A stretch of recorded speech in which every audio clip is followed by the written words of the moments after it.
Perception, current through the ear, makes note of sounds. A loud sound, a soft sound, high, low. Perception also notices and identifies objects and people. That's a book. That's a lamp. That's Jim. That's Sally. He has brown hair. He's tall, and so on. This is all the work of perception. And perception is divided into 6 categories by way of the sense object that it arises through. By way of the sense object that it takes note of. That is, perception of forms, perception of sounds, perception of smells, perception of tastes, perception of tangibles, and then perception of ideas. The 4th aggregate is the aggregate of mental formations, the Sankhara Khanda. Mental formations, Sankhara, this is a comprehensive group which includes a number of factors. In the Abhidhamma, 50 Sankharas are distinguished. But of these, the most important is volition, or will, that is called Chaitana. This is the factor responsible for action, the mental factor which arouses us to act by way of body or speech, or the factor which impels and motivates thoughts. The aggregate of mental formations also includes all the different desires and emotions. And of special importance, it includes the factors called the wholesome and unwholesome roots. That is, the basic psychological roots of unwholesome actions, greed, hatred, and delusion, and the basic roots of wholesome actions, that is, generosity, loving kindness, and wisdom. The 5th aggregate is the aggregate of consciousness, the Vijnana Khanda. Consciousness is the chief factor of mind. That is, it's the basic awareness of the object, the light of awareness, which makes all experience possible. And consciousness is divided into 6 types by way of its basis. There is eye consciousness, or visual consciousness.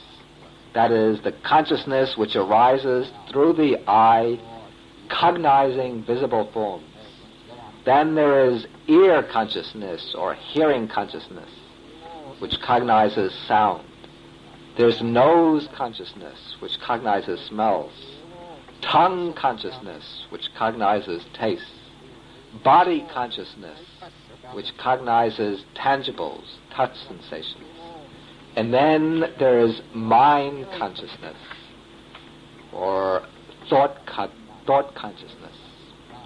And this type of consciousness, mind consciousness, can cognize the objects of the senses, that is, sight, sound, smells, tastes, and touch sensations, and it also can deal with its own class of objects, ideas, concepts, images, abstract notions, and so on. Consciousness seems similar to perception, resembles it in certain ways, but the two perform different functions. Consciousness is the general awareness of the object, and perception is the specific factor which grasps the object's distinctive qualities. But all the 4 mental aggregates always exist together. They all depend upon one another. They're always invariably associated with each other. So whenever there is any experience of an object, at that moment there is present simultaneously a feeling, a perception, a whole cluster of mental formations, and then, of course, there is the 5th aggregate, consciousness, the light of awareness. So these are the 5 aggregates And these 5 aggregates constitute what is called Sakaya, literally the existing body, the psychophysical organism, our personality, our individuality. Whatever we identify ourselves with, whatever we take to be I, myself, can be found within the 5 aggregates.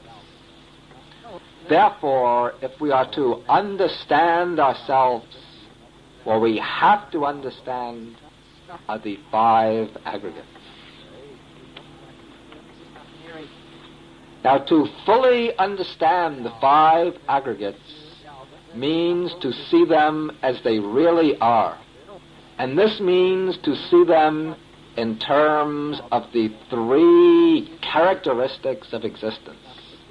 These 3 characteristics are first, impermanence, anicca; second, unsatisfactoriness or suffering, dukkha; and thirdly, selflessness, non-self, insubstantiality, anatta.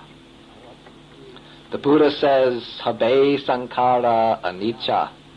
All formations are impermanent. Sabbe sankhara dukkha. All formations are unsatisfactory. And sabbe dhamma anatta. All phenomena, totally everything whatsoever, is not self. All formations, sankharas, formations, are things which arise through causes and conditions.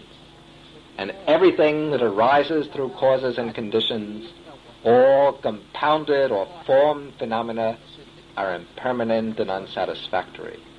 Then all phenomena, all dhammas, all actualities are not self, egoless, without substance. Now, normally we do not recognize the 3 characteristics. We do not see them, even though we might have experiences which disclose them, but we don't see them in their full depth and their full significance.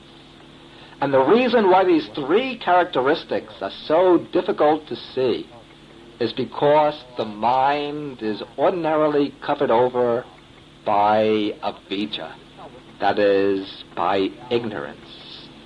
Ignorance is a specific mental factor which covers over